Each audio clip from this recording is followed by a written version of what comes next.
Good old history. I don't really have anything planned right now, but maybe we'll learn about a butcher in the meanwhile. My first stream in a billion years. It's like awakening from a fucking ice age.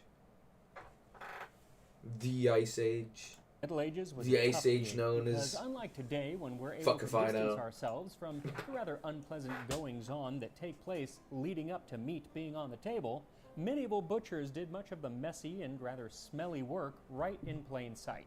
And people didn't love it. But I guess they learned to put up with it because that is how they got to enjoy dishes like this 1430 recipe for spiced meat and onions with a sauce of wine and saffron. That So thank looks you to Squarespace fucking for sponsoring awful. this video as we take a closer look at what it was like to be a medieval butcher. This time on Tasting History. Oh, wow. That was a very quick skip past the sponsor. Okay. I'm happy Today's with recipe comes from the Harleian manuscript 279, which was compiled in England around 1430, and the dish is called brawn en peyrade, and that roughly translates to meat in a spice sauce.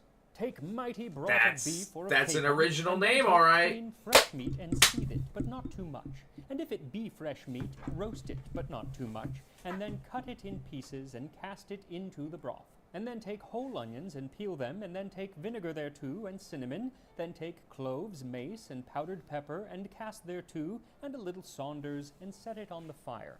And let boil till the onions and the meat be cooked enough, and not too much. Then take liquor made with bread and vinegar and wine, and cast thereto saffron to make the color bright, and salt, and serve it forth. Now typically during this time, the term brawn referred to boar, not always, but typically. Unfortunately, Brawn. finding the right piece of boar meat today for this, something that can be simmered for a long time, is rather difficult.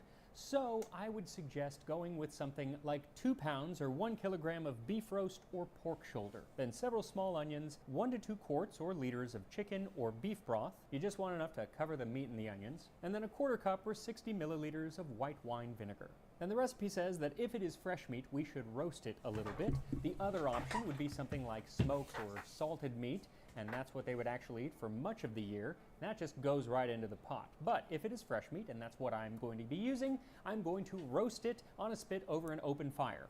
Except I don't have a spit or an open fire in my house, so I'm going to just grill it very quickly in a pan, making sure to get some color. But I don't have either of those, so I'm just going to pan sear then heat up it. the chicken or the beef broth It's in a pot shitter. and add the vinegar, and while it heats up, you want to peel That the is a onions very and cut off thick the end. looking And once steaming, you can add the meat chicken and the stock. onions. Wow. And then we're going to add the spices, and it is quite a bit of spices, and here we are going to dispel a myth that I see still poking around the internet all the time, and that is that medieval people used a lot of spices in their cooking to cover up the flavor of tainted meat.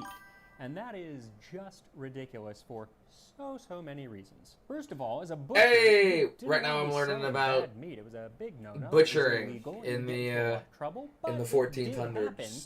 However, 1400s? no Yeah, amount of that's some cinnamon great in your grammar right own there. rotting meat The is best gonna cover up grammar. that smell. Also, the idea that the spices were used to cover up the flavor of rotting meat would also apply then to the amount of spices that they used to flavor their pastries and their fruit. And are you assuming that all the fruit and pastry was rotten too? It just don't make sense. Then there is the fact that spices were actually really expensive. They were usually kept in a cabinet under lock This and guy key. does a lot So, more talking if than you I was could hoping afford he would do. a lot of I was spices, hoping for a you lot could more afford to get visual good, seeing fresh meat. instead of just Again, seeing just white doesn't guy make talking in front of so me. with that in mind, Do you have make anything sure else to subscribe recommend, to baby? Tasting History. It really does help out the channel as I unlock my spice cabinet and gather. Yeah, I out wanted to be 2 seeing more of teaspoons this cinnamon, fucking shit. 1/8 Like, teaspoon oh of hey, cloves, look 2 at the teaspoons old of mace, diagrams 2 or look at the teaspoons of pepper, seasoning. and 1 teaspoon of sandalwood.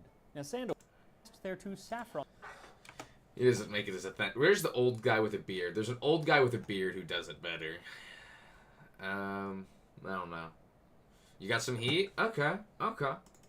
Let's take a peek at what you got for me. My Discord's not opening up. Could you post it in the chat? I'm so sorry. It's why is it?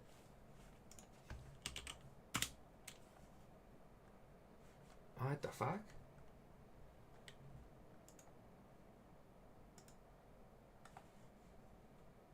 Well, yeah, definitely gonna have to post it in chat. I don't want to reset my whole computer. I just started the stream. I just started the fucking stream, dude. Oh.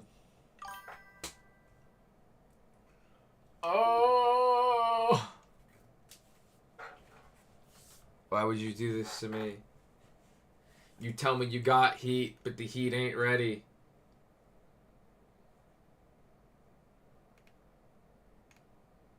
Where's a good history? Where's a good history? All these histories suck. I want a historical foods, but I get historical doo-doos. Let's just look historical meals. Ah, this is the guy I like. Look at this man. What pops into your mind when I say the word lunch? You're probably thinking a sandwich, cheeseburger and fries, soup and salad, taco This Tuesday, guy makes me happy. chicken salad, pizza. It's okay. I'll watch Whatever him it is, and be it happy needs to for be a something second. quick and easy. But 250 years ago, it was nothing like that. To a working man, lunch was the most important meal of the day. I would You couldn't imagine go so. on without it. We just got done thinking about Breakfast what is like happens with some breakfast. watery And then ass when we gruel, think I about bet. lunch, and the then after perfect working book for hard, they that need is some William goddamn Ellis's book from oomph. 1750, where he tells us all about meals for laborers. What was life like for the working class in the 18th century? It's a question I ask myself because today most 18th people that century. we think Oh, of here okay, in this is a lot America more are recent than I thought. middle Okay. class, but there isn't quite that thing happening. I'll roll either with it. in I'll roll with America it. Or in Great Britain in the 18th century, most people are working class, what we would call maybe even low class or lower middle class.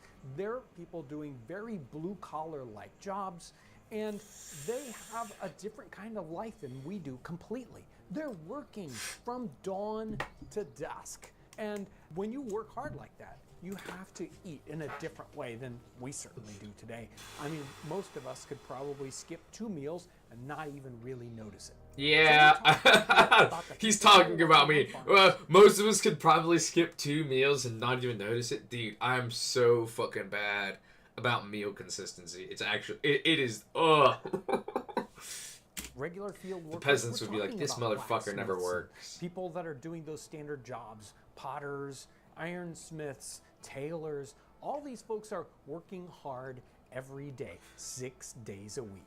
And You know what I so many started times watching today we recently? commute. I don't know We if might you've commute ever seen it, 10, but I started 15 watching minutes or an Vikings hour to actually. get to It's work. pretty good. Most people in the 18th century are not doing that at all. They're working rather close to home or even in their home. So Learning dealing about with lunch is Ragnar a and his son totally different Bjorn. kind of concept. They don't Bjorn the have to go shithead. out to eat.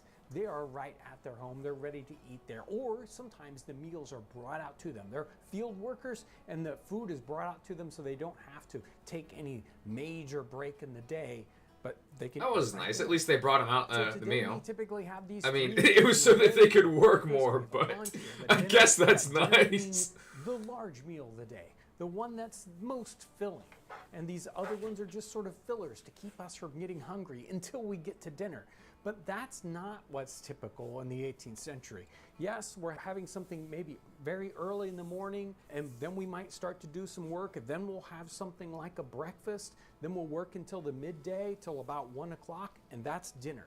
That's the major meal of the Oh. day. And then later on, much later on, They maybe consider- even okay. after the sun has gone down, we have a light supper, and then it's time A for bed. light supper. So what God, are we that's eating in this depressing. I would larger hate to do a midday fucking meal light they call supper their before. dinner? Listen, Well, if we here's my dinner routine. Okay, I eat way too much.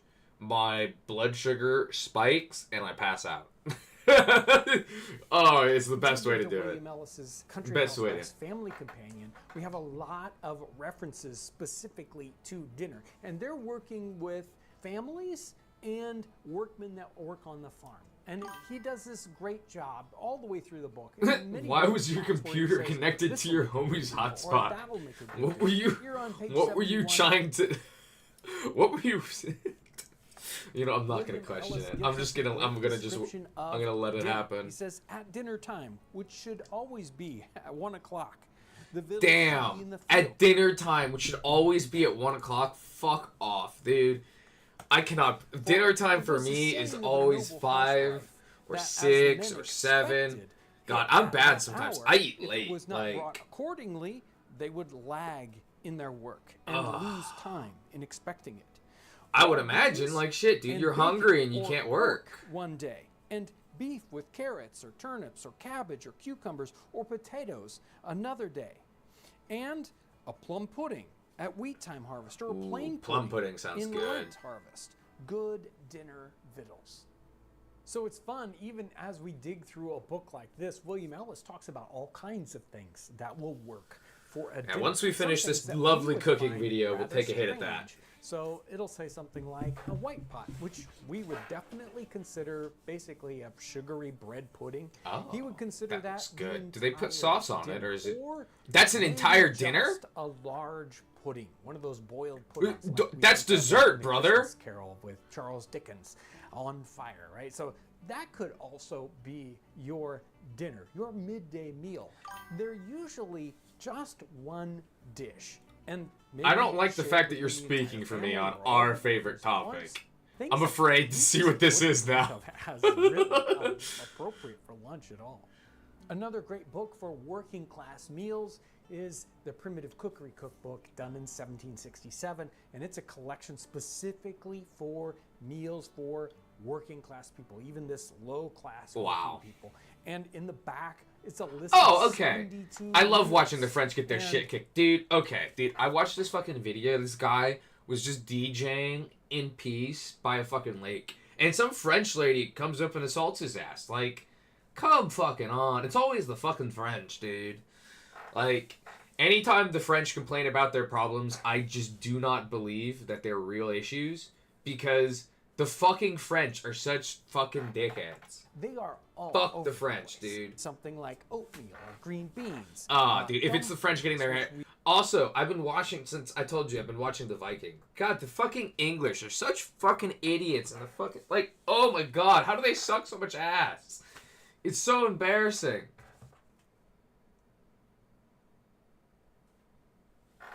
Oh god, but it is what it is. It is what it is. we've done here. And many of them say this will make a good meal, that this is good for the working class family. And many times, or basically all the time, they're talking about dinner here. They're talking about the main meal of the day, not breakfast.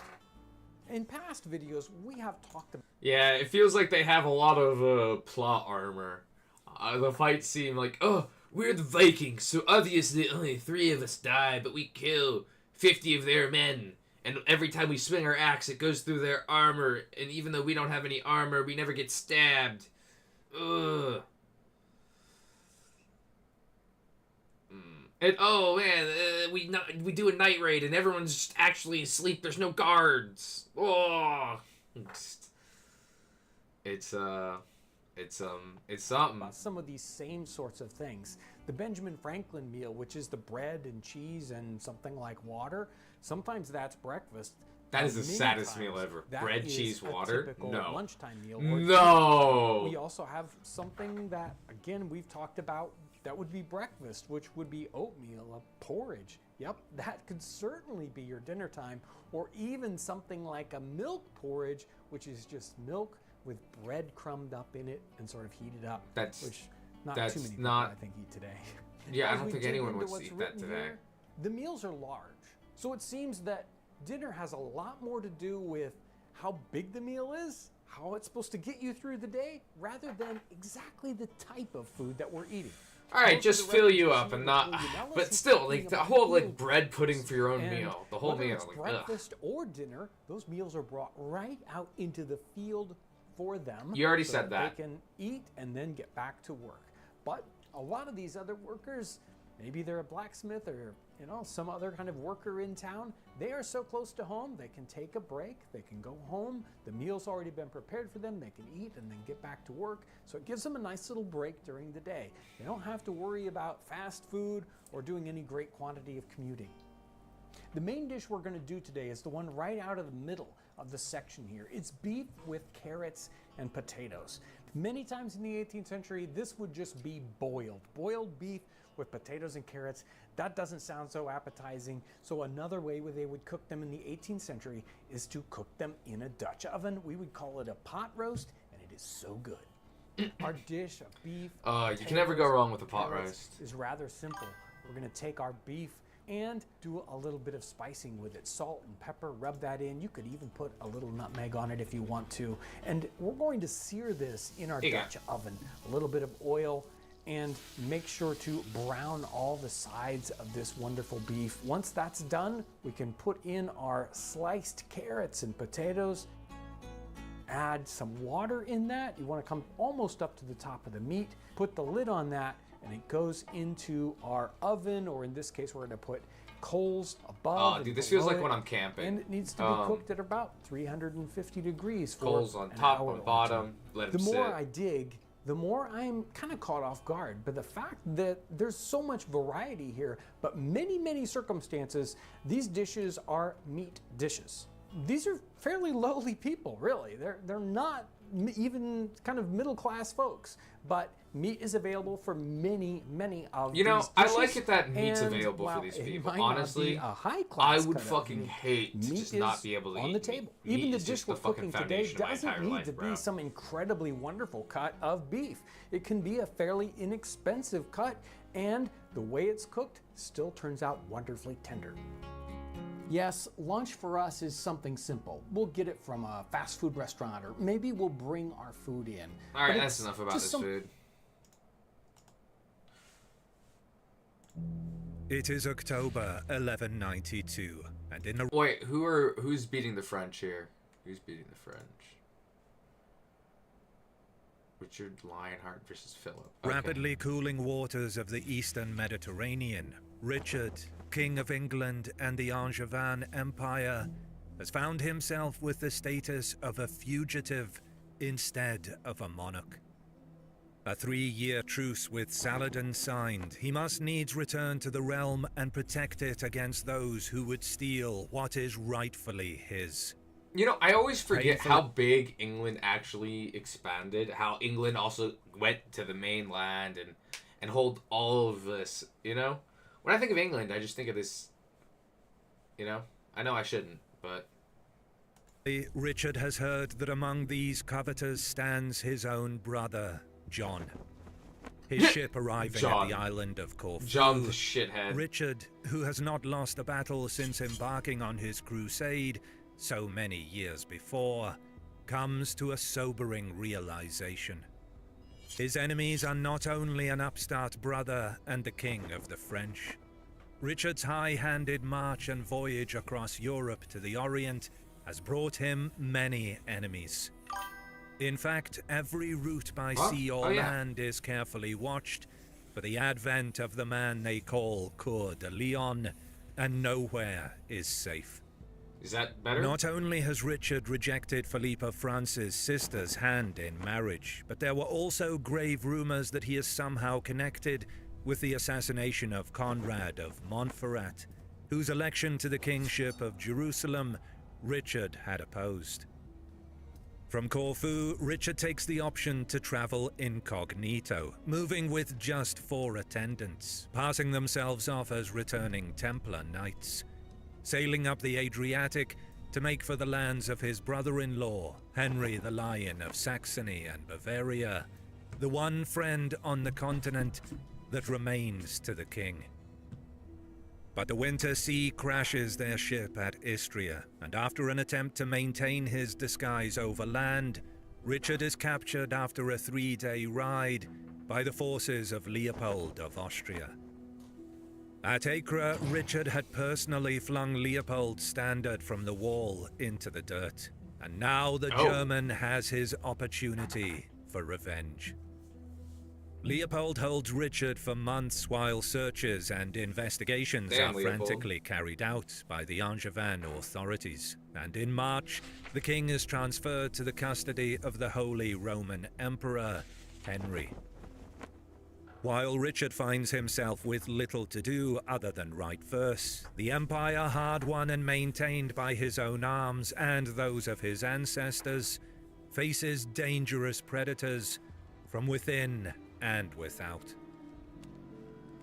Life today is not as dangerous as it was in medieval and ancient times, but we may be living in what feels like the most anxiety-inducing era ever.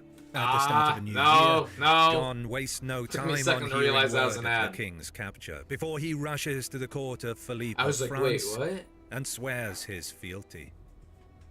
In January, barely a month after Richard's capture the previous Christmas, John gives his loyalty to Philippe for Richard's lands in France, and even promises to marry Philippe's sister, Alice, whom Richard had cast aside. In England, while Philippe prepares to overrun large swathes of Normandy, most notably the great and important fortress of Gisors, John attempts to rally proponents to his side, but his mother, Eleanor of Aquitaine, working in league with Walter of Coutances, both sees to the island's defense and the return of the king.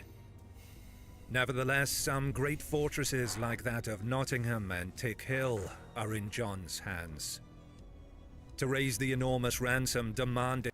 So was Nottingham actually, like, I see it in, okay, all the historical knowledge I have in Nottingham comes from the fucking Robin Hood, shit. Is Nottingham actually as big of a fortress as you see in all those depictions?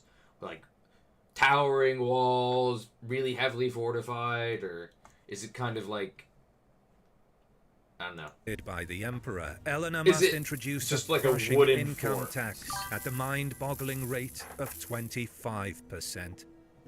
Englishmen everywhere cry out that no free people should be subject to such an oppressive and suffocating burden, especially on money they earn. Every mind-boggling rate of 25%.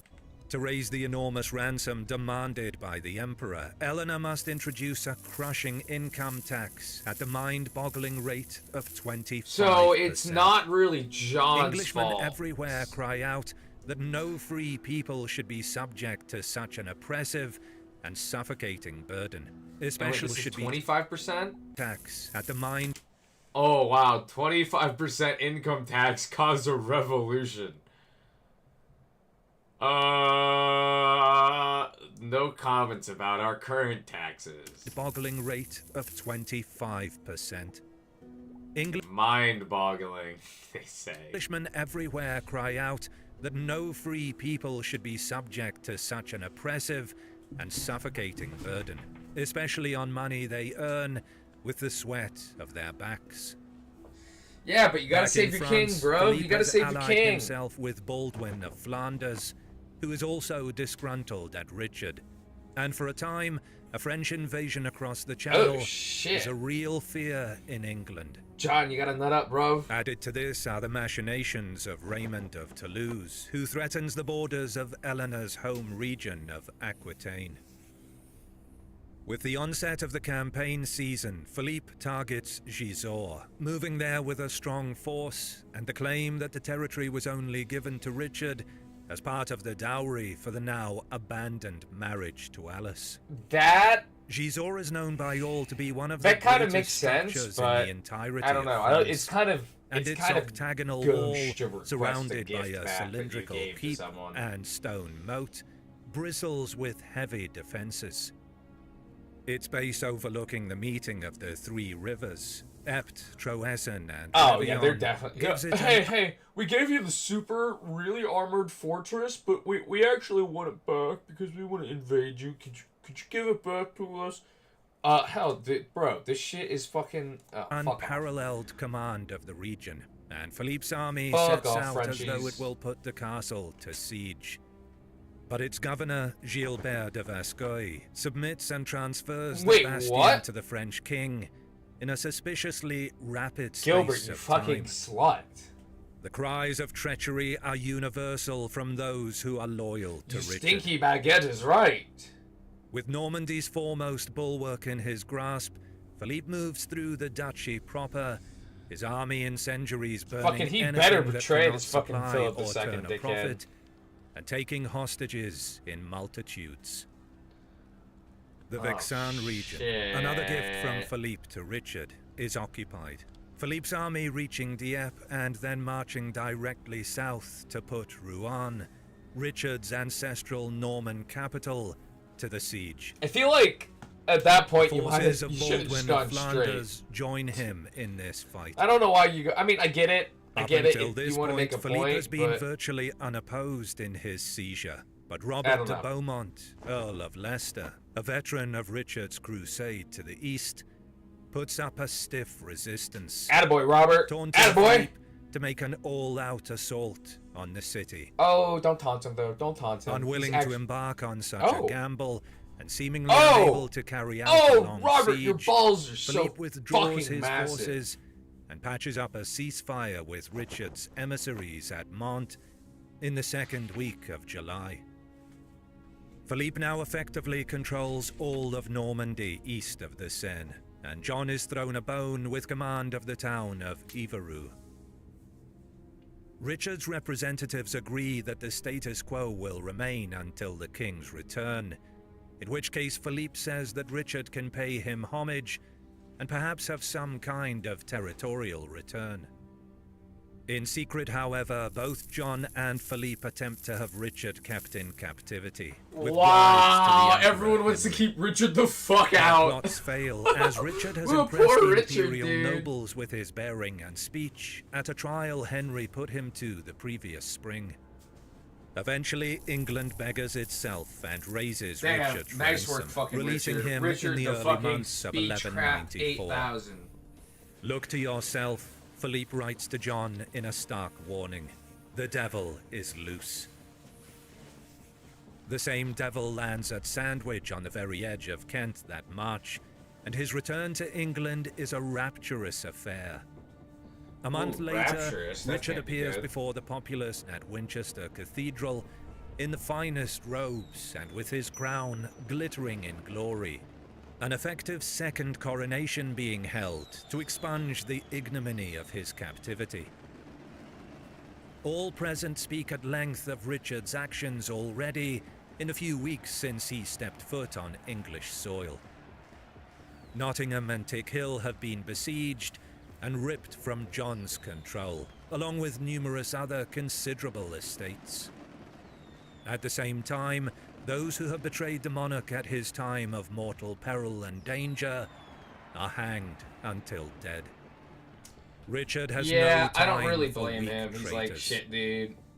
Before leaving for France, Richard appoints Hubert Walter, another loyal liegeman from the Crusade, Man, and already Hubert Archbishop got of some Canterbury, yellow-ass to skin. run Hubert looked like England's he got government 5 in his kinds absence. of fucking disease. Walter's Jesus, skill man. in Go out and assisting get some Eleanor fucking to sun. raise Richard's mammoth ransom has put him in fine stead with the king, and his elevation affords Richard confidence for the fight to come. In the second week of May, Richard sails for France at the head of an armada that many say contains 300 ships. Landing at Barfleur, Richard is greeted almost immediately by John, who flings himself down into the earth and prostrates himself Shit, before John. his brother, begging for forgiveness. To the surprise of many, Richard tenderly picks him up in a Oh, hug, shit. saying, "Have no fear. You are a child, and you have had bad men looking after you. Those who gave you bad Whoa! advice will get Whoa! their desert." Whoa! Richard the fucking Lionheart! Oh my god, dude! Have no fear, you are a child? Bro, dude is like, listen, you're young, you've made mistakes, I forgive you. Holy crap! What the fuck? Oh my god! Damn, Richard! That's some fucking big forgiveness, dude. That is some fucking The lion ass damage heart. done to Richard's holdings is considerable. Yeah, honestly, Gisors dude. and Like I know John wasn't technically the whole bad guy because he was trying to keep the fucking nation working while Richard was off waging a large series of wars. And yeah, he made mistakes and like a little bit of betrayal. But like, holy fuck, dude. Like, I'm glad that Richard saw that he was just a young guy trying his best and he fucked up. That was like, because I know how Robin Hood paints John. Listen, those taxes were for the fucking war. It wasn't just for John. I mean, some of it was just for John, but it was for the war, and then also for other shit later. So give John a little break. I give John a little historical break.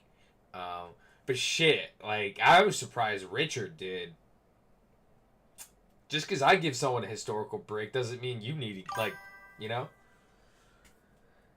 What? That is some fucking horse cockety kickadoo. I am a John what is it called? A John apologist.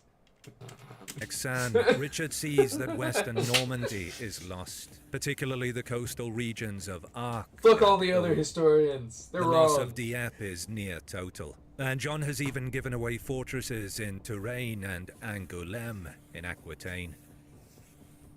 Luckily for Richard, his brother-in-law Sancho of Navarre has ridden to protect the far greater part of his holdings from Raymond of Toulouse. But even Brittany is wavering and sitting in Philippe of France's camp now. To try and make up for the betrayal, John returns to Evreux and slaughters the French garrison he had been provided by the French king. Then Richard sets to work. I guess that's After kind of quickly making up for consolidating it. his return Sure. at Rouen, he moves to Verneuil, where Philip has the town under siege. Richard's army rides directly at the French king's host, reinforcing the town, yeah, go kick their ass, and also fucking Richard. threatening to besiege the besiegers. To besiege At the this time, besiegers. Richard's army is made up of heavy cavalry, spearmen and crossbowmen, drawn from across his realms and from mercenary crossbowmen, companies Fuck further up afield. all the goddamn soldiers. It is a potent force, with more men coming from the French regions of Normandy, Anjou, Aquitaine, and Gascony than England. Probably. Yeah, that was the other thing that was fucking embarrassing as hell. Like, oh hey, we the English send out the heavy cavalry, but they all lose to fucking fenced wall from the Vikings. Woo, woo. And I looked at my girlfriend and I'm like, this doesn't feel very right. And she's like, just enjoy the show. And it's a good show, but No more than 12,000 operatives in total. The battles Richard make me relies on like, speed and siege the rather plot than armor. open battle. Philippe, hearing at this moment that John has massacred his men at Evreux, leaves Verneuil and rides to avenge this Are there insult. any other historical shows you like, Niksu? He orders a significant force to remain and continue the siege, but the following Anyone day that this you detachment recommend? also decides to withdraw. Holy shit, they the just threat of book it? Richard's army Damn. behind them, leaving all of their artillery. The Last Kingdom is peak. Richard happily What's that takes about? this If and you, moves if further you don't south mind giving me, toward like, a quick Tours and the description. Loire Valley, while Philippe must content himself with burning Evreux for its betrayal and ravaging the lands around Rouen. This done, he sets off in pursuit of Richard.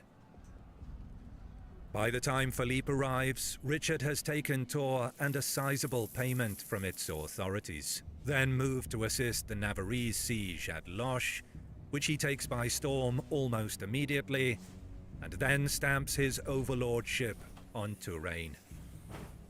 From there, he moves to put Vendôme to the siege. Here, Philippe puts his own army behind that of Richard in the first week of July, and tells his men that he will attack on the very next morning. The dawn, however, reveals a French king and a Tells the French army story in of Uthard, who's the son of the king of northern England. But the Vikings come and it goes to shit. Okay, so basically it's the Viking full show, retreat, except from swiftly the other pursued perspective. by Richard and his army. His mercenary captain, Oh, you some said what I years just said. standing, Mercadier, providing Funny, him with funny. constant fresh Yeah, horses. dude, I think I will. It's called the Philippe Last escapes, Kingdom. but Richard whips Is it into called his The Last rear Kingdom guard because at they the get their shit Fréteval rocked by the Wood, Vikings? and the result is a disaster for they the pay a French bunch of money? monarchy. Down While fuck the off. losses are minimal, the material captured by Richard is nothing short of incendiary. The entire royal baggage train is grabbed by Oh, the Angevins, the who celebrate on entire- a bounty of horses, tents, siege engines, and much of Philippe's treasure. Philip! Not only Philip that, literally Richard dropped the fucking bag while running. He had no. takes the royal archives, giving him a complete insight into Philippe's life, court, Philip, you're so income, fucked. military, and most importantly, His of all, spies? his spies and No! the turncoat nobles who had No! Holy shit! That is like 5 generations of fumble. I have to fucking replay this. There's no fucking way. back. This done, he sets off in pursuit of Richard. By the time Philippe arrives, Richard has taken Tours and a site at Loche overlordship onto range. Here, Philippe puts his own army behind that of Richard in the first week of July, and tells his men that he will attack on the very next morning. Yeah, The dawn, because however, that's how reveals- battles should really go. It's not supposed to be always one-sided. The French king and a French army in full retreat. What? The dawn, however, reveals a French king and a French army in full Why? retreat. Swiftly pursued by reveal, he will army behind that of Richard in the first week of July, and tells his men that he will attack on the very next morning. The dawn, however, So were they reveals a surprise French attack king in the and a night? French army in full retreat. Swiftly pursued by Richard and his army. His mercenary captain of some years' standing, Mercadier, providing him with constant fresh horses. I'm Philippe confu- escapes, but Richard whips into his rear guard. So I at guess the they just Fretteval fucking Wood, jumped him in the and middle of the result night. is a disaster for the French monarchy. While And I the guess losses most of are the men minimal, escape, the but, material like, fuck. captured by Richard Obviously, is you nothing don't, like when you get short jumped of in the middle of the night, I guess you don't have time to grab anything. But fuck, dude. incendiary. Celebrate Like, Philippe, nobles. Look at this. Look, they lose fucking all of their fucking money. Just, holy shit.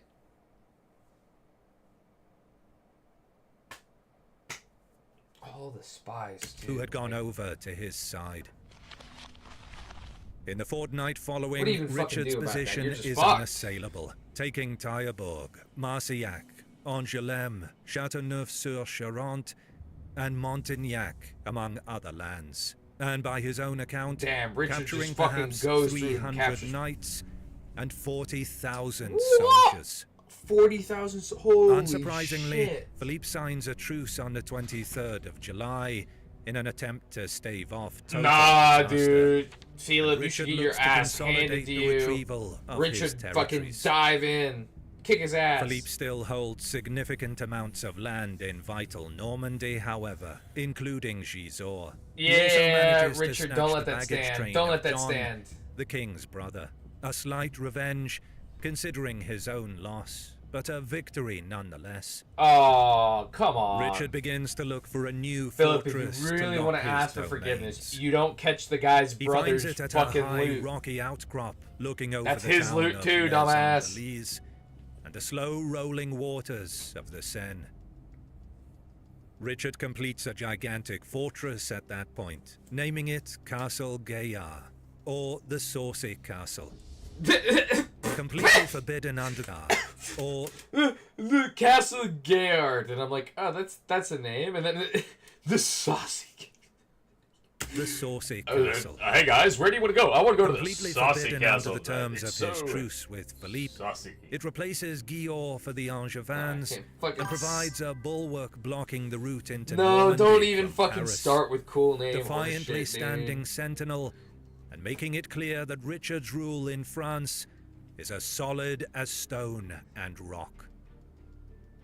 Both fortresses, Gaillard and Gisors, are now bases from which the cohorts of the kings can ride forth and instill dread in both their enemies and the common people alike. Unsurprisingly, war erupts almost immediately once more. The following two campaigns lack the urgency of the previous, but they are nevertheless dramatic and violent. When Philip, Philippe you again haven't puts Vernoy learned? to the siege, Philip, Richard arrives no! for talks rather than a shock collision. But Philippe's orders that the sappers continue their work during the conference means that a wall collapses in full sight of Richard, while the combatants are supposed to be under a flag of truce. Oh my fucking god, that's Philippe so burns embarrassing. Dieppe, allegedly making use of Greek fire, then Greek stirs fire. up trouble Oh, for that still Richard in exists now. Brittany, Shit. and moves on to campaign and burn in the Berry region. At Issoudun, he believes that he has lured Richard into a trap, but the Angevin king turns the tables, and Philippe is forced to sign yet another truce that barely lasts. Oh my god, Philip, you fucking cocksucker. The next year seems to go This is why no one Philippe's likes the way. fucking First, French. Richard is injured by a crossbow bolt at Gaillon, which renders him unable to fight for at least a month. And then Philippe manages to take custody of Richard's most likely heir, Arthur of Brittany. With the boy safely smuggled into Paris, and a new agreement of peace and cooperation agreed by Raymond of Philip, you Toulouse should've just, to boot, you should have just been Philippe executed. imagines that the Oh, future Richard of should've just Richard's fucking put you realm to the fucking now sword. lies in the palm of his hand.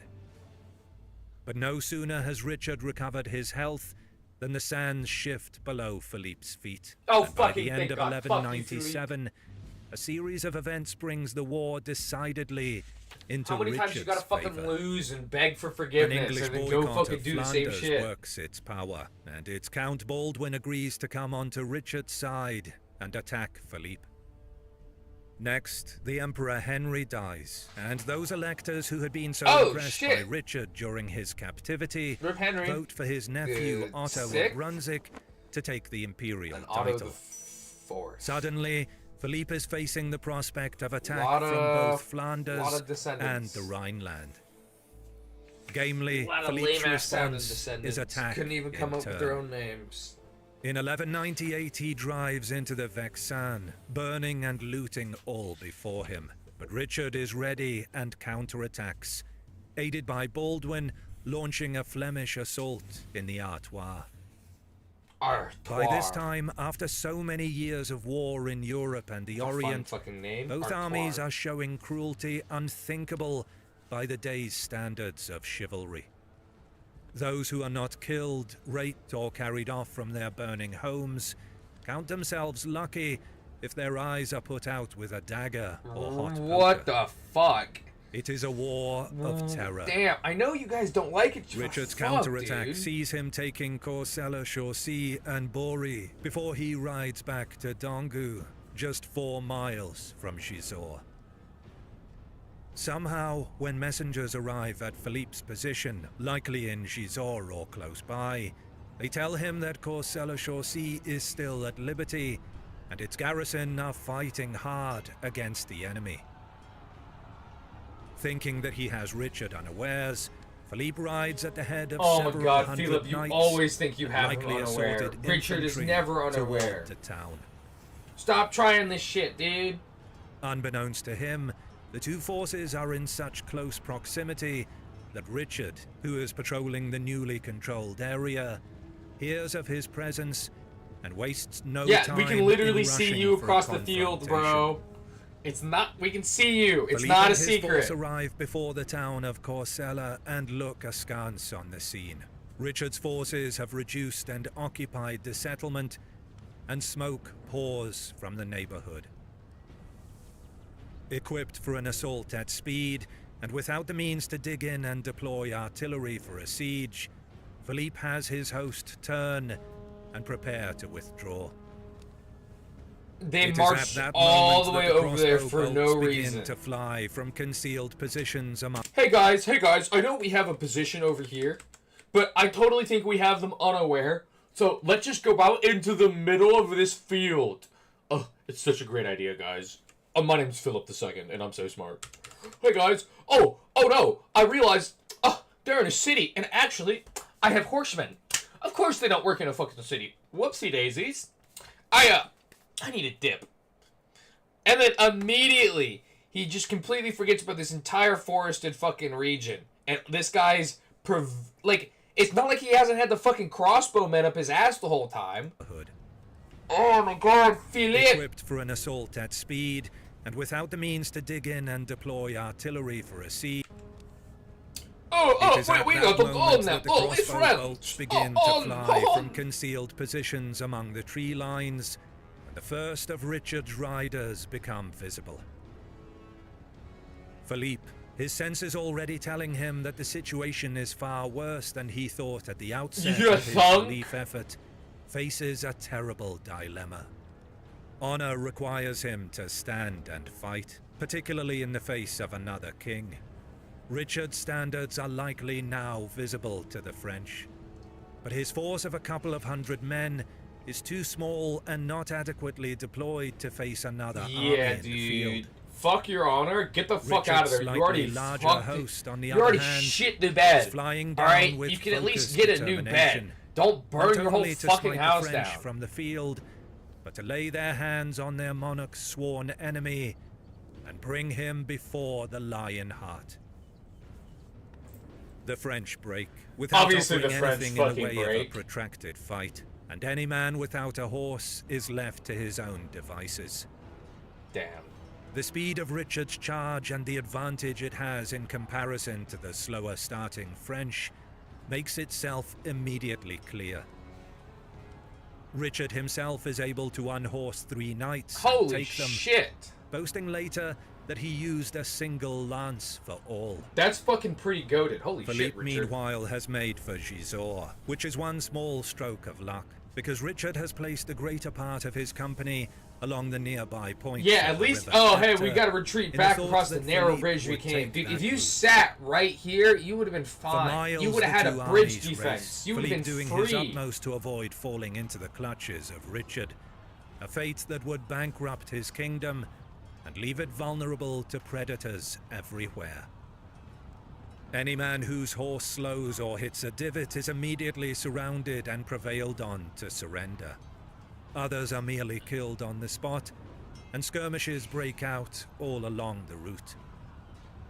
It's kind of hard to feel Finally, bad for the French when blessedly, he's doing so the fucking French piss king poor. sees the great fortress hove into view. With his loyal guard around him, he whips his horse onto the bridge across the river, Richard's second ambush coming to naught. I don't know if you really want to call this Philippe's an ambush or more guard like nears ever Philip closer just being around really him on the stupid confines and of the walking straight causeway, into an entire and army. scores more riders come up from I don't know. behind. I don't know. There are more ahead. Seeing that Philippe is going to make his destination, Richard and his army keep up the pressure Yeah, from might as well behind, kill as many as you intending can to here. see out the chase to the bitter end. Then, the hand of God seems to reach down and put the future of France in peril. Oh, fuck yeah. The Fuck bridge you, collapses Philip. under the weight of their knights, their horses, and all of their collective armor. No fucking way. No Philippe is way. thrown into the river, and he lashes about while getting knocked back and forth by the steel forms of his knights and companions. No way, dude. Richard Is he gonna enjoys the drown? show, mockingly regaling his own companions like Mercadier and William Marshall that Philippe is getting a good drink after his hard ride. Yo. For the French king, it is no laughing matter. He is swallowing water at an alarming rate, and his armor is weighing him down, making it impossible to claw to safety. On both sides of the river, and amid the debris of the ruined bridge, there is panic to try and rescue the monarch from certain death.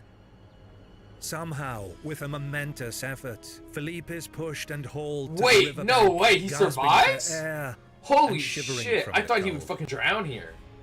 Dude's With got some cover fucking from the high luck. battlements behind, he is hustled inside Gisors, and there he is left to rue the disaster and humiliation of the day, while the warmth and strength slowly returns to his body.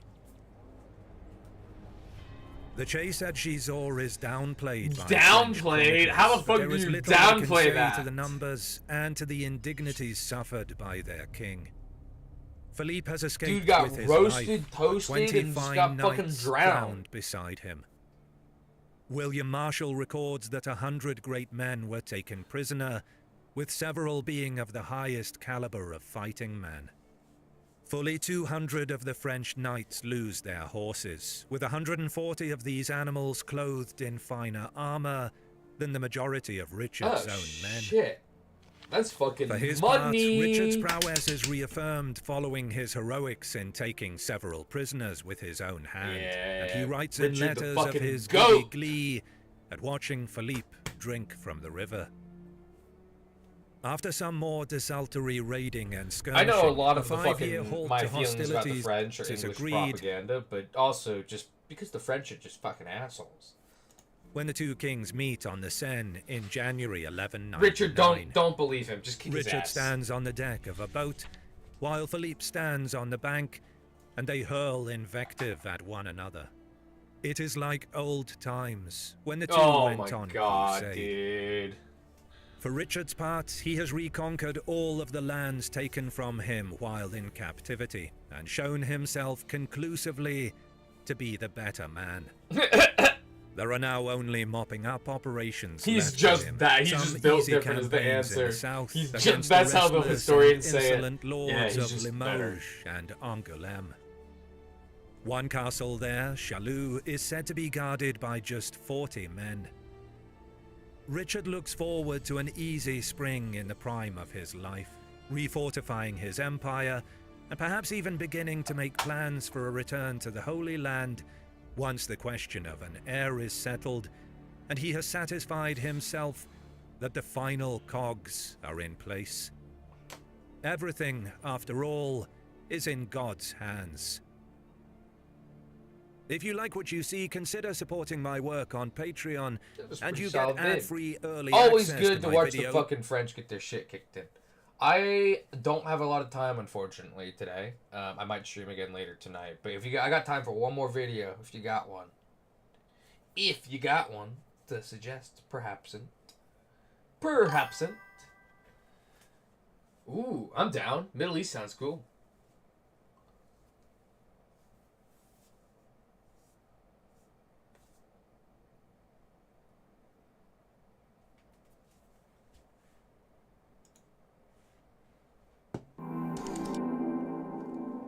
Nadir?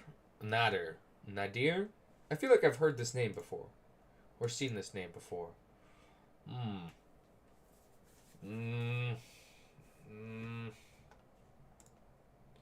Oh well, I can't remember. History has had its fair share of conquerors. Those who have conquered small neighboring tribes, and those who have built their realms over the ruins of empires destroyed by them. Those famous, and others who are barely mentioned in history books. However, very few have been likened to the best of them, such as Alexander the Great and Napoleon, simultaneously. Today, we begin telling the story of Nader Shah, perhaps the greatest ruler of Iran, the man who emerged from nowhere to make a final attempt to save the Safavid Empire from a painful demise. Our story begins with the emergence of Nader as a political leader and military figure in Iran, culminating in a campaign against the Afghan invaders and the Battle of Herat. Luckily for most of us, we don't really Oh, need to fuck rule off. empires. No, So no, let's look at no. which at its height controlled a...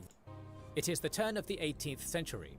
The Safavid Empire, which at its height controlled a vast territory spanning from the North Caucasus to Afghanistan, had long since fallen from its glory days. Fuck The off empire, with that which shit, reached its dude. peak with a fearless conqueror like Shah Ismail I, and a great administrator Ishmael? like Shah Abbas I, Wait. was slowly conqueror like Shah Ismail I. Ishmael. Huh. And a great administrator like Shah Abbas I was slowly declining Whenever I think due of to the Ishmael, I always ineffective think of the rule White of a Whale. I never succession of realized weak it's like Shahs. a, There were structural reasons Huh, for the poor makes state sense. of the Safavid Empire, including the decline of the silk trade, the empire's main export commodity. At the same time, numerous problems arose due to the very nature of the Safavid regime. As a feudal state, the Safavid Empire depended on the cooperation of regional elites, governors, and tribal leaders for a vast array of functions, ranging from tax collection to raising armies for the state. This may sound contradictory, but such a decentralized system could only operate properly if the central authority was powerful and respected. In the absence of a powerful and functioning central authority, provincial elites were more reluctant to follow the rules of the state, tended to misappropriate makes collected sense. Like, taxes, fuck, why would you wanna and listen to engaged the in boss infighting if with your their boss is neighboring fucking a rivals. weak-ass bitch? And this is exactly what was happening in the Safavid Empire in the 18th century. Unlike in the apex days of the Safavid dynasty, when its leaders were military, political, and even religious leaders of their realm, and were trained in these matters through practice, as the rule of the dynasty solidified, crown princes began to be kept in harems. There they were surrounded by women Oh, and eunuchs, God and damn were it. deliberately kept away from the real world's troubles. Ah, As a result, despite being dude. educated, a succession of Safavid Shahs had little to no experience in ruling and handling political... That's how they fucking bring down an empire slowly. The other fucking political leaders are like, hey, no, young leader, go enjoy these women, please. Even though you're getting your education, don't Don't worry about anything. We'll take care of everything. Go enjoy your life and pleasures. And oh fuck, they all just became puppets. Fucking hell. And military matters. But although the trouble was slowly brewing in the Safavid Empire, Shah Sultan Hussein probably did not feel it within the confines of his grand palace, in his splendidly beautiful capital of Isfahan. But thousands of kilometers away, in the dangerous northeastern border area of Khorasan, the disorganization was more readily felt. In 1698, a boy named Nadegulu was born into the family of Imamgulu, a herdsman of the Afsharid Azerbaijani-speaking Kizilbash tribe. His exact place of birth is unclear, but many sources indicate that it was Dasgird, a village located northwest of Mashhad. As a member of the militant and nomadic Afsharid tribe, Nader is said to have been a good rider and hunter as early as the age of 10. This was a dangerous region, regularly plagued by raids from the Turkmen tribes, and young men were trained to be ready to fight at a very early age. Nader's defiant character was, to an extent, shaped by the troubles of his childhood and early imagine adulthood. just being that goat His as father a kid. You're like, died yeah, when I'm he gonna was go still very raid young, in super condemning Nader to a go life of ride in poverty. super dangerous areas. He is said to have been subject to ridicule for growing up in poverty without a father, Aww. but this experience apparently hardened his character instead of bringing him down. God. What the? Moreover, this experience is said to have fostered distrust towards those in privileged positions, including nobility and mullahs. Having been Yeah, brought kinda up don't in blame him poverty for by his that, like, widowed shit. mother may You know, have if been the everyone catalyst hates for on a you for relatively being poor, respectful you're gonna conduct hate towards the women rich. during his future reign and military campaigns, particularly compared to how others treated women lacking male protection at the time. Around the age of 15, Nader entered the service of the governor of Abivad, Baba Alibek Kusa Amatlu, as a musketeer in his army. One of the main responsibilities of this army and Nader as its soldier was to fight against raiders and prevent them from taking loot. In 1714 to 1715, several thousand Yumut Turkmens attempted to raid northern Khorasan, but Baba Ali's troops defeated them and captured 1,400 raiders in the battle. Shit, nice work, Baba Nader. Ali chose Nader to give this news to Shah Sultan Hussein in the capital, which Oh my indicates God. that either Nader distinguished himself against the raiders or was already in the good graces of the governor. Wow, Shah that's a Sultan high-ass Hussein was honor. Holy gracious in this shit. meeting, giving Nader a gift of 100 tomans. But apparently, important members of the court were not as kind. There is a story that the court officials were rude to Nader, which likely exacerbated his negative opinion Oh of those in positions no, of power and privilege. dude. Still, at this point, Nader's life trajectory was pointing He's upwards. gonna remember As on that his return to shit. Khorasan, he married the daughter of Baba Ali and saw his status gradually rise. This success won Nader both followers and enemies in Khorasan. I mean, shit, Around now this he's time, Baba's the son. Georgian What are you prince gonna do Gyorgy, about it? known as Gorgan Khan in the Safavid sources, was appointed governor of Kandahar to deal with the unrest caused by Afghan tribes on the border with the Mughal Empire. The sources report that the Georgian soldiers of Gorgan oppressed the Afghans, which prompted the revolt of Mir Vais. Gorgan arrested Mir Vais, sending him to the Shah to decide on his punishment. Instead of punishing the rebel, Sultan Hussein allowed Mir Vais into his inner circle. The Shah even allowed Mir Vais on a pilgrimage to Mecca, where the Afghan rebel secured a fatwa authorizing Sunni Muslims of Kandahar to end the Shia rule. In 1709, Mir Vais returned to Kandahar and killed Gorgan and his Georgians. Kandahar was now out of Safavid control. That was Pilgrimage allowed Mir Vais into his inner circle. The Shah even allowed Mir Vais on a pilgrimage to Mecca, where the Afghan rebel secured a fatwa authorizing Sunni Muslims of Kandahar to end the Shia rule. In 1709, Mir Vais returned to Kandahar and killed Gorgan and his Georgians. Kandahar was now out of Safavid control, with several armies of the Shah failing to defeat Mir Vais and his Ghilzai Afghans.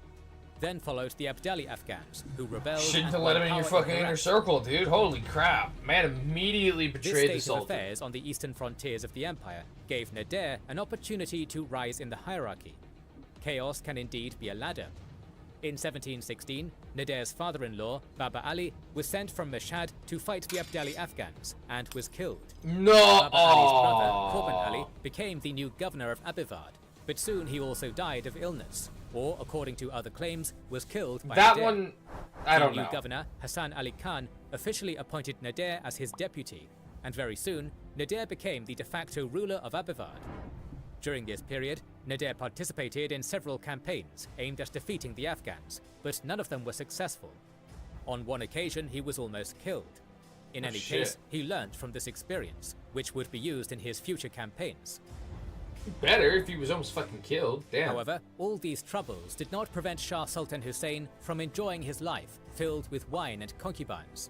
The Shah was happy to enjoy the privileges of being emperor, but did not like to shoulder the burden of rule. I think most He people was would be content happy to with be leaving the emperor. political and military matters to court officials, nobles, and eunuchs.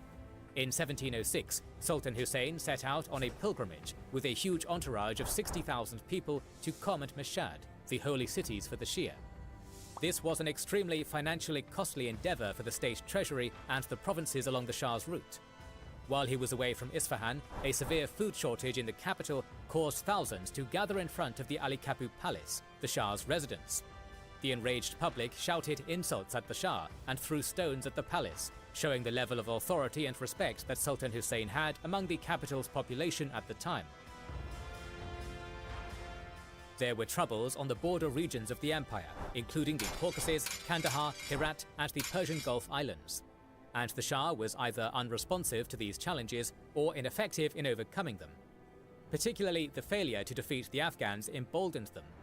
In the autumn of 1719, Mahmud Hotaki of the Gilzai Afghans of Kandahar, the son of Mir Vais, sacked Kerman with 10,000 men, comprehensively looting the city and killing many of its You guys inhabitants. gonna let that stand? 2 years later, Damn. Mahmud once again marched with his army Mahmoud to just besiege doing whatever Kerman. the fuck he wants. This time, the city was better prepared, but suffered terribly under a lasting siege, which ended with Kerman Anyone gonna do something to him? Turkmans to Fucking end the siege. 3 other cities. Is The he gonna Afghans help? then moved to besiege Yazd, but the defenses of the city stood tall.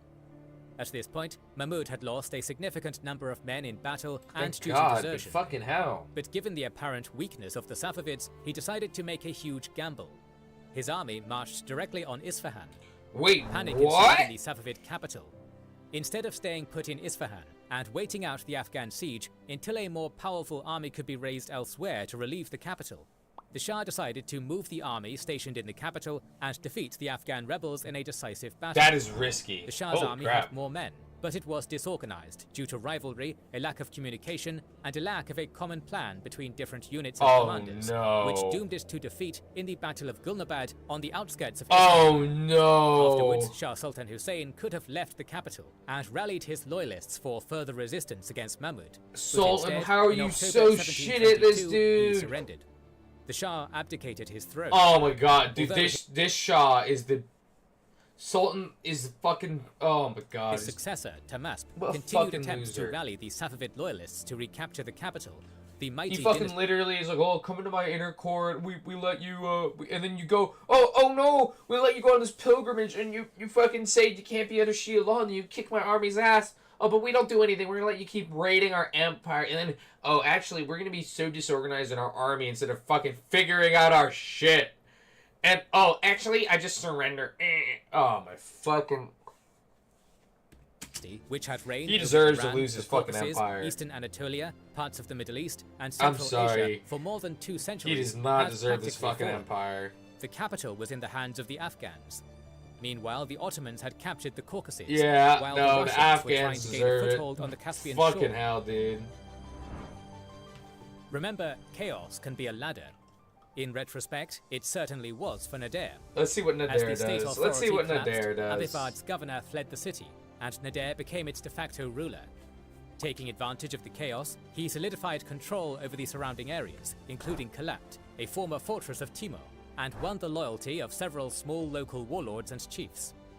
Around this time, a Safavid court official named Malik Mahmud Sistani cut a deal with the Afghans, who agreed to his control over Khorasan in exchange for the recognition of Mahmud. So we Hotaki got as the Mahmud, Hotaki, and we got Malik Mahmud.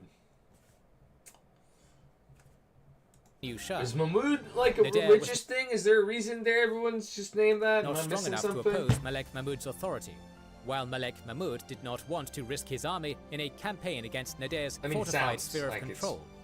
The consensus was reached Probably when has some Nader significant accepted the meaning to it authority if of it's a new everyone's governor has it, sent to but, Abifad by Malik Mahmud, while Nader was now in charge of administering justice. And he used, or perhaps abused, this authority to its Oh, fullest.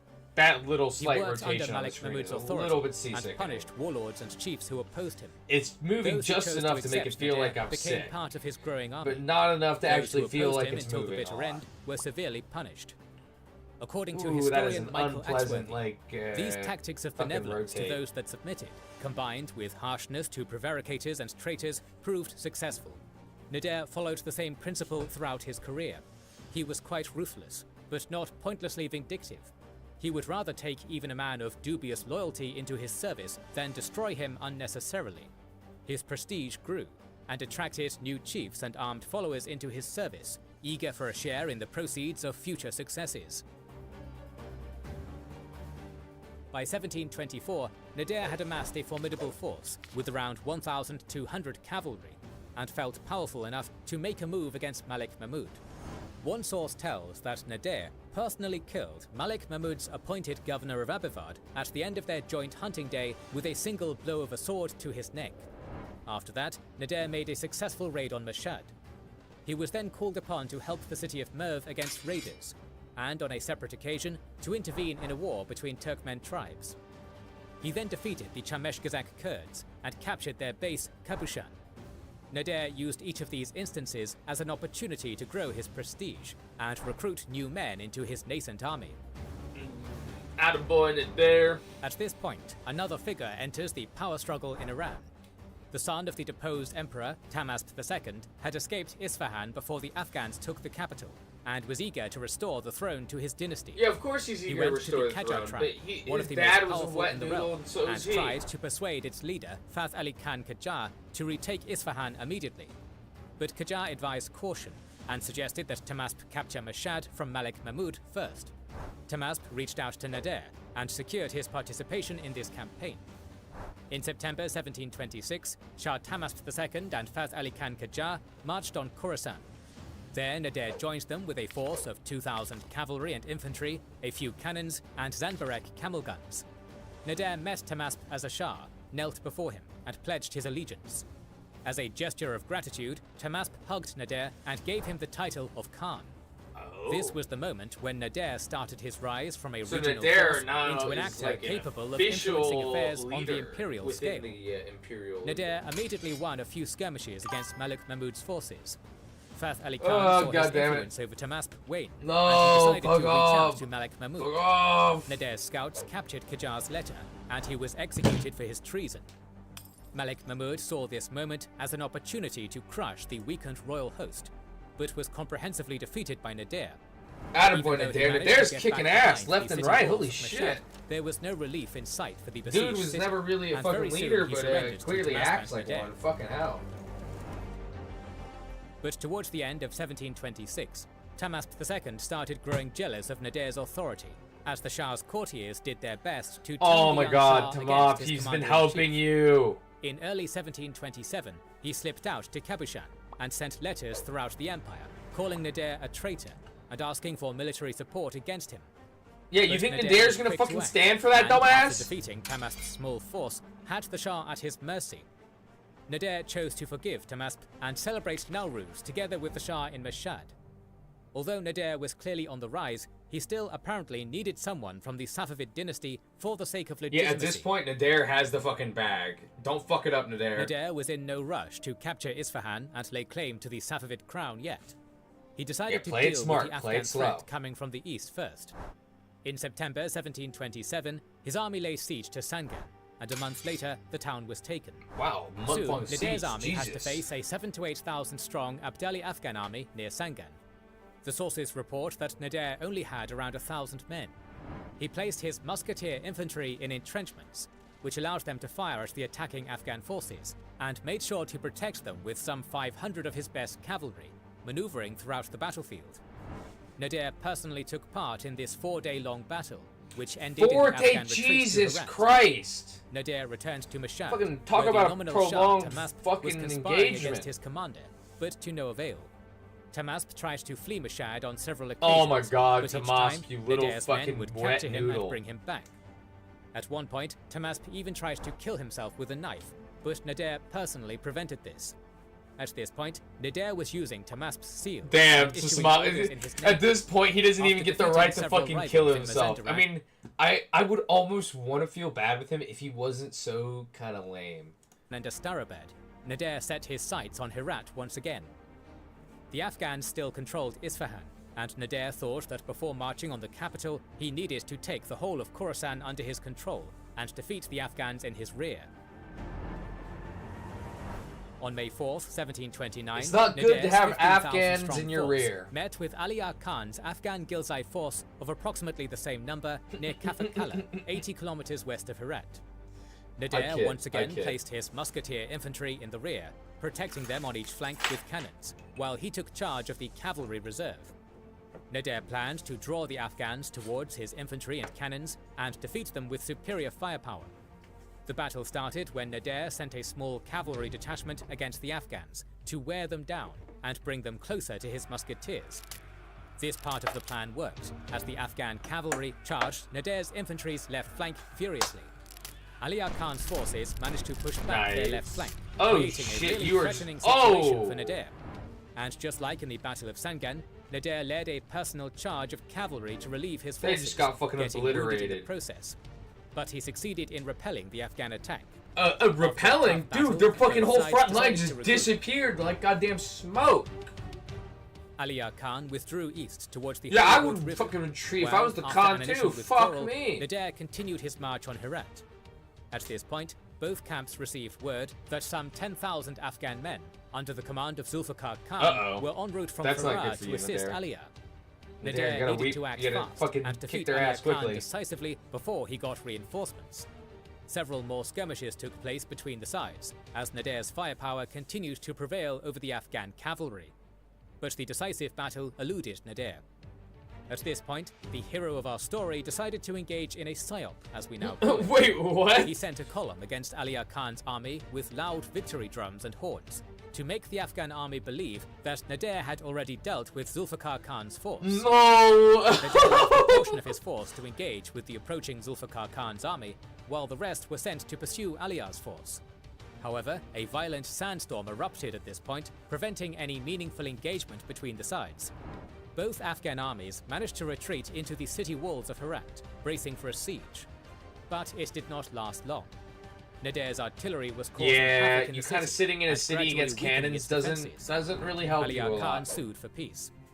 Nader accepted his submission in exchange for the recognition of Herat as a Safavid territory. Many Abdalis joined Nader. Nader's campaign against the Afghans did not end with a decisive victory, but for now he was content with the situation in the east. Now his sights turned west, towards the capital, Isfahan. By the 1730s, Damn, what Nader used to be a kicking small army fucking had ass. grown into a well-drilled force of 20 to 30,000 men. It had superior firepower compared to all other rival armies, with a decisive commander who knew when to punish his foes and when to bring them into the fold to expand his army. Nader's military prowess and political cunning enabled him to rise in status, capitalizing on the chaotic situation within the Safavid Empire. But this was only the beginning of his rise. In the next video, we will talk about how Nader became the most powerful man in the Safavid Empire and his war against the Ottomans. To ensure that's you don't actually miss kinda that, cool. make sure you are subscribed and have pressed the I bell button. probably would want to see Nader fucking fight the Ottomans.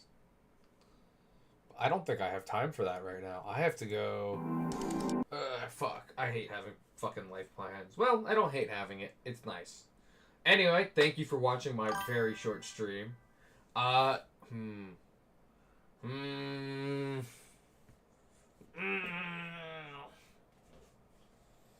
It's 20 minutes. You know what? Let's do it quickly.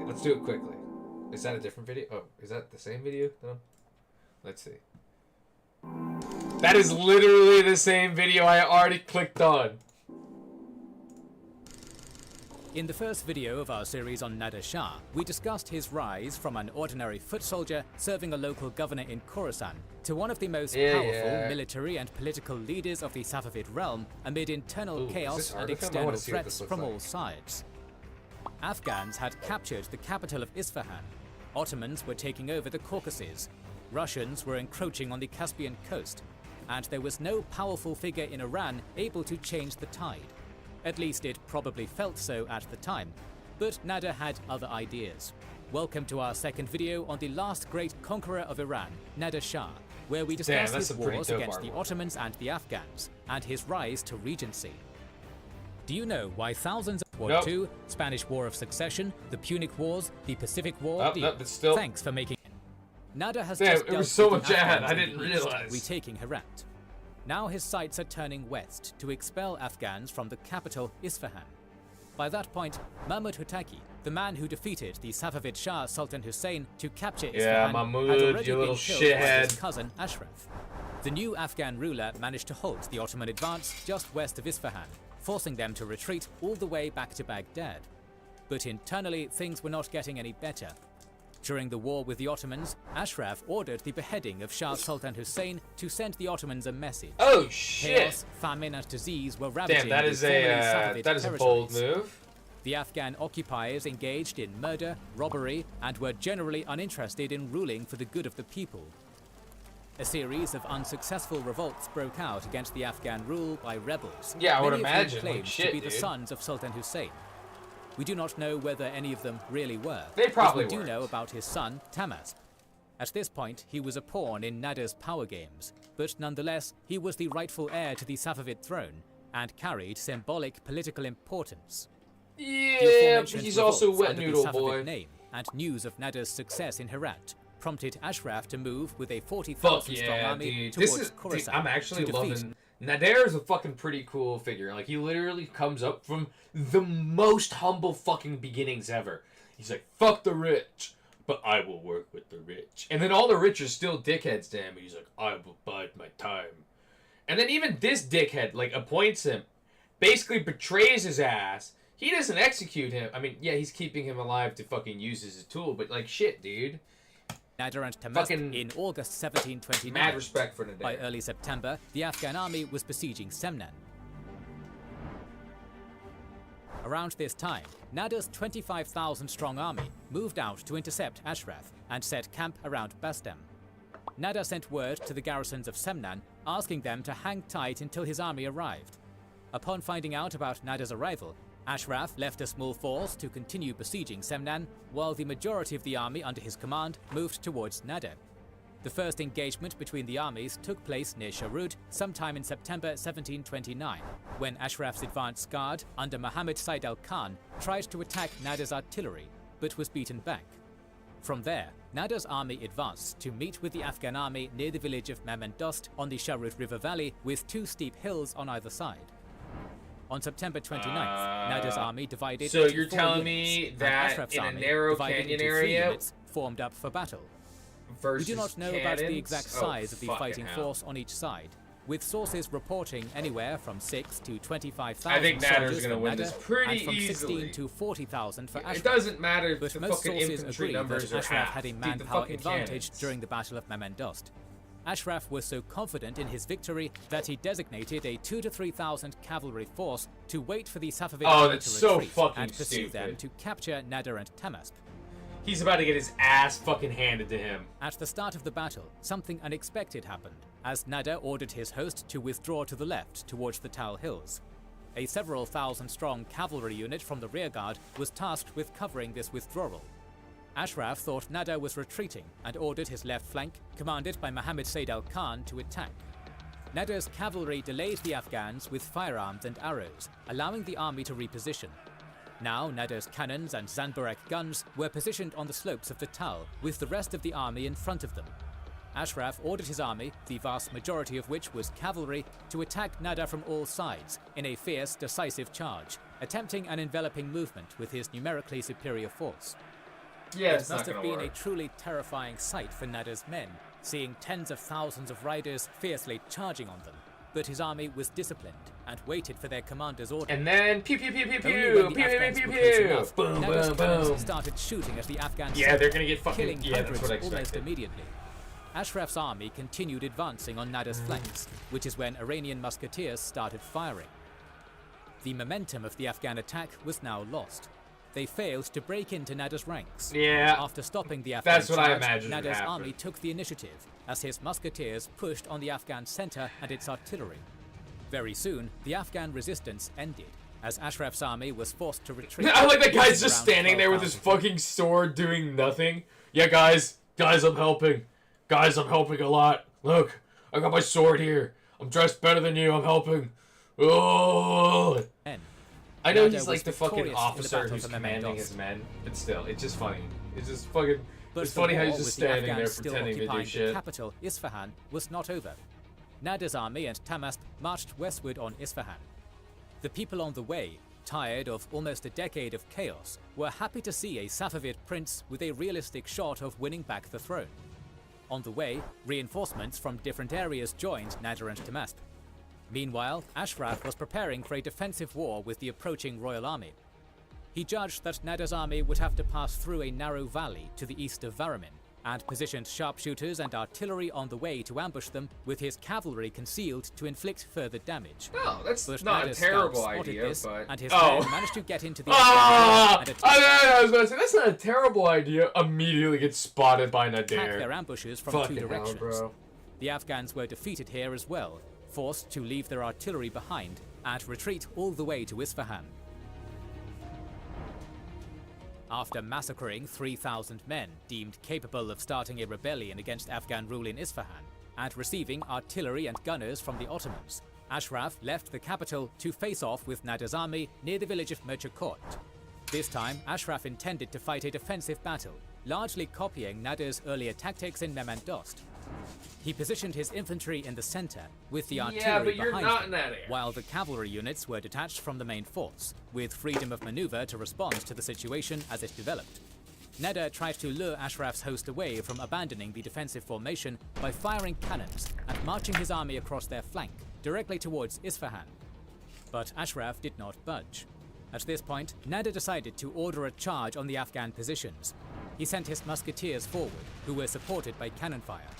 After absorbing the enemy fire, the musketeers fired at the Afghan formation from a point-blank range before charging forward with swords. Ashraf sent his cavalry to stop this charge, but it was too late. Very soon, Nada's army broke through to the Afghan artillery, and their formation broke. Ashraf's army fled. On November 16th, Nada entered Isfahan. A few weeks later, Shah Tahmasp arrived as well. Nada met him outside the city walls with a formal ceremony. The capital residents rejoiced at the return of a Safavid Shah, hoping that things would now get back to normal. Nah, it's not gonna get back to normal. After putting an end to looting and restoring order in Isfahan, the Safavid court started planning its next move. After all, large swaths of the formerly Safavid territory were not under their control. Shah Tahmasp wanted his commander, Nada, to pursue Ashraf and end the Afghan threat once and for all, and rescue the Safavid princesses He thinks he can. You know what? I'll let him talk. kidnapped I'll on the let way him out of pretend to Isfahan. talk. But Nada acted as if he was not keen on another campaign, claiming that his men were tired and that it was time to return to Khorasan. This is unlikely to be true, since energetic Nada was not one to shy away from military campaigns to expand his influence. Yeah, I'm not buying that Nadir didn't want Michael more war. Exworthy, a prominent just probably was historian of doing Nadir this to Shah, fuck with him. argues that the Afsharid general Or was get merely something out of putting on a him. show to extract rewards and concessions Yeah, that's what from I would Tahmasp expect. for helping him win back the throne. Nada only agreed to finish off Ashraf after Shah Tahmasp granted him personal rule over Khorasan, Kerman, and Mazandaran, allowing Nada to collect taxes throughout the country for the army, Damn. and giving his sisters in marriage to Nada and his son Reza Koli.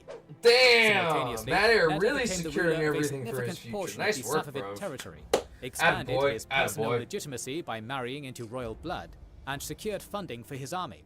The stage was set for the expansion of Nada's power, and just as he was diligent and attentive to detail in military matters, Nada was also very thorough in tax collection.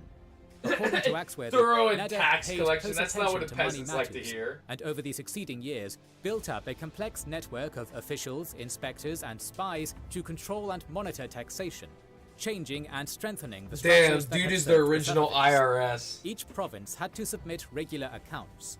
After the laxity of the later Safavids and the chaos of the Afghan-dominated period, a strong central authority with real administrative control returned. But Nada's tax demands were high. They were sometimes doubled without warning, and the penalties for evasion were harsh. Nada gained a reputation for having eyes everywhere. Shit, that's kind of scary, dude. On December 24, 1729, Nader's 20 to 25,000 strong army marched on Ashraf. The two armies met at Zankan, northeast of Shiraz. Yet again, Ashraf attacked, but was beaten back by the disciplined musketeers of Nader. In the ensuing counterattack, which Nader personally led, the Afghan army was defeated. Ashraf sent the captive royal princesses to Nader as a gesture of surrender. The rest of the Afghan army disintegrated, while Ashraf managed to escape. Nader had decisively won this round of the war against the Afghans. So he did get the princesses back in the end. But Okay. Nader was not one Not to too sit bad of a idly. guy. The western part of the empire was still under Ottoman occupation. I mean, I know From he didn't Shiraz, request them, sent a he letter just to the sent them, Ottomans but you demanding know, the return of these tit for territories. tat. But with Tat no for answer tat. forthcoming, Nader marched his men for another campaign, this time against the Ottomans. He arrived very quickly in Nahavand, taking the Ottoman commander by surprise. Confident in their previous victories over the Safavids, the Ottomans decided to engage them. But after a short battle, they retreated to Hamadan. Evidently, this was not the Safavid army of old. A 30,000 reinforcement force was sent to aid the Ottoman army in Hamadan. Nader, with his 25,000 men, approached the Ottoman army in the Malaya Valley with a small stream separating the two forces. Both armies shared similarities in their composition, with the bulk of their forces consisting of musketeer infantry. At the beginning of the battle, musketeers of both armies came within firing distance of each other and exchanged fire. In the early going, neither side had an advantage, as cannon and musket I mean, fire they're kind of raised sitting a cloud across of from smoke Rover from and just reduced shooting each visibility other. on the I battlefield. can't imagine anyone would Taking have a advantage lot of of this, advantage. Nader strengthened his right flank under the cover of smoke. He broke the stalemate when he ordered his right wing to cross the stream and launch a daring assault on the Ottoman left, which was caught by surprise. Shit, that For is hours, risky. the Ottomans resisted the Safavid assault, but their morale was broken when the Ottoman standard-bearer was killed. The Ottoman army fled, with Nader's cavalry pursuing them, Damn. killing and capturing thousands. I mean, he The who victory moves at the Malaya first Valley enabled seizes Nader to victory, take I Hamadan guess, and or whatever the Kermanshah. fucking saying is. Rumors of defeats in the east caused unrest in Istanbul, and the Ottoman government sued for peace with the Safavids. But Nader did not really care about negotiations Yeah, between Nader's the like, fuck governments that shit. and pressed on to Fuck decisively you. defeat Kick the your Ottoman ass army. more. Nader approached the Ottoman army at Miandoab, but the latter fled without offering any resistance.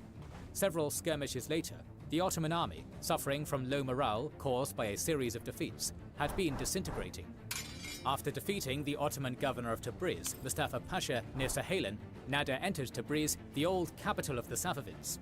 Nader captured many Ottoman soldiers and women, but, consistent with his earlier and later behavior against the captives, he treated them well, forbidding Oh. anyone from harming women, and That- ensured that they were taken home Surprisingly safely. chill. Nader Okay, could not nice take work, Nader. advantage of the 1730 revolt in Istanbul, which deposed Sultan Ahmed, as news from the east upended his plans.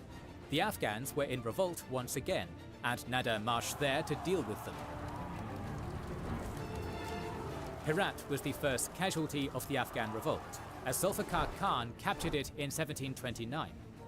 Then he moved on to Mashhad, Nader's power base, which he could not afford to lose for prestige reasons. His brother, Ibrahim Khan, was in charge of the city, and Nader ordered him to stay put and wait out the siege, Man, his since brother the Afghans looks a lacked lot the like him. cannons What to the breach fuck? the city walls. But in his quest to prove his worth to his brother, Ibrahim disobeyed Nader's order and moved out of Mashhad to confront the Afghan Oh host, no, but was defeated his and forced ego. back into the city. Oh. The Afghans went on plundering the countryside of Mashhad before withdrawing eastwards. In November 1730, Nader arrived in Mashhad, recruited more men into his army, and ordered their meticulous training for the upcoming campaign. After wintering and celebrating Iranian New Year, Nowruz, in March, Nader marched on Herat in April 1731. His army proceeded with encircling Herat by capturing minor forts and towers around the city. At one point, it almost led to a disastrous outcome, as Nader was somehow left with only 8 musketeers in one of these towers. Muhammad Said al-Khan, a veteran commander of many wars against the Safavids, led a large force against this tower. For a while, Nader and his men successfully resisted, but had it not been for an infantry detachment relieving them, the story of this great conqueror could have ended prematurely. Talk about the I mean, importance luck of is minor needed events in and everyone's happenstance climb to for the top, general I course guess. of But history. shit, dude, that's In any case, that was after cutting several it a little failed too attempts to break close. through the siege, the Afghans surrendered Herat to Nader in February 1732. The problem was that when Nader was winning in the west, problems occurred in the east. When he was winning in the east, problems occurred in the west. This was true for that My man moment cannot as well. catch a single Eager to prove fucking himself break. and exit the shadows of Nader, Shah Tahmasp marched on the Ottoman army in the Caucasus in early 1731. On his way to meet the Ottomans, he replaced the governor of Tabriz appointed by Nader. Tahmasp's 18,000-man force defeated the Ottomans in a minor skirmish south of Yerevan, forcing the Ottoman army to withdraw behind the city walls.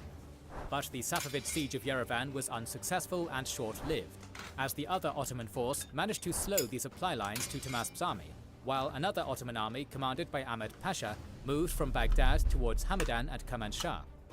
Tahmasp hurried to meet this force, leading to the Battle of Kurijan, where the Safavid army was soundly defeated.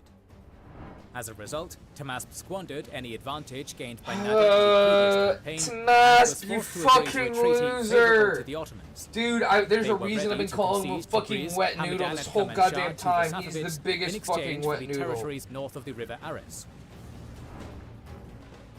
Upon hearing about this, Nader sent letters to the Ottoman Sultan Mahmud demanding the return of all occupied territories and publicly denounced the treaty through a manifesto.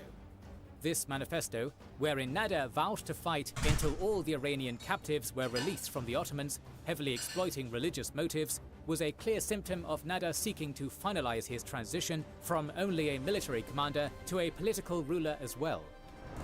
In the spring of 1732, at this point, he's Nader already, marched I out of think, on Herat his with good way army there. and sent a letter to the Shah, inviting him to meet in Tehran. By May, Nader's force consisted of 80,000 cavalry and 40,000 infantry, aiming to impress those on his way to Tehran, and, most importantly, to show Tahmasp what he would be facing if he dared to oppose Nader. Still, he did not come to Tehran, so Nader went to Isfahan instead. This is when another facet of Nader's character comes out. A masterful manipulator, cognizant of how appearances and perceptions work on the people who matter. Simply seizing the Safavid throne by force would raise lifelong questions about legitimacy. That is why Nader devised a different plan. He arrived in Isfahan with 32,000 men and had a brief meeting with Tahmasp at the royal court. The next meeting was to be held at Nader's camp.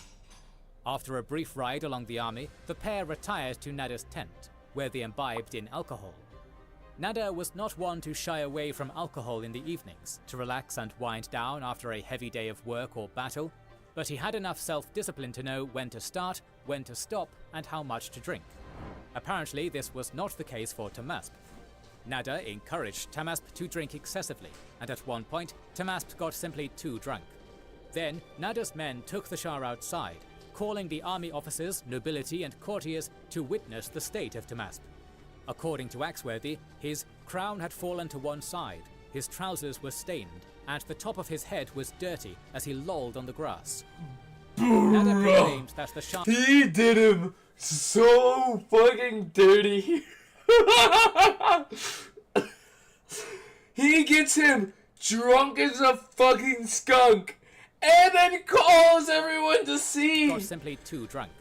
Then Nader's men Oh took the my Shah god! outside, He calling the takes army him officers, outside for nobility, and courtiers everyone to to witness the state of Tahmasp. witness. According to Axworthy, his crown had Fuck, fallen to one side, dude. his trousers were stained, and the top of his head was dirty as he lolled on the grass. Nader proclaimed that the Shah was not fit to rule Fucking and hell, suggested Tahmasp's dude. abdication in favor of his son Abbas. Some encouraged Nader to ascend the throne personally, but recognizing the strong loyalty to the Safavid dynasty still existing in the country, he was content to rule as a regent. And so it happened. On September 7th, 1732, only a few months old, Abbas was crowned as Shah Abbas III, with Nader Shah Abbas proclaimed as regent and III, chief the minister. baby king. At this Oh! point, Nader had become the ruler of the Safavid Empire in everything but name. In the next video, we Fucking will discuss hell. Nader's policies, his character, Well played, additional military Nader. Well campaigns, played. and his eventual I can't believe how fucking dirty he did this guy though. Look at him just standing above the stop motherfucker. and how much to drink. Apparently, this was not. I am inevitable. No, I really don't have time for that. I'm sorry. I actually gotta go. I'm sorry, Niksu. I'm sorry you've waited so long and it was such a short stream. I'm sorry. I have things to do. I really don't actually have time. I have to go get groceries and cook something real quick and then do some laundry and then leave. So I gotta do all of that because I don't have the clothes to wear. But anyway, that's for another story. Oh, don't look at me like that. Don't look at me with those disappointed eyes. Hopefully tonight, actually. But we'll see. Once again, my sleep schedule's been too good, so I want to do the evening streams when I fall asleep. I fell asleep at like 8 yesterday or some shit. It was like, I was just like... Anyway, catch you later.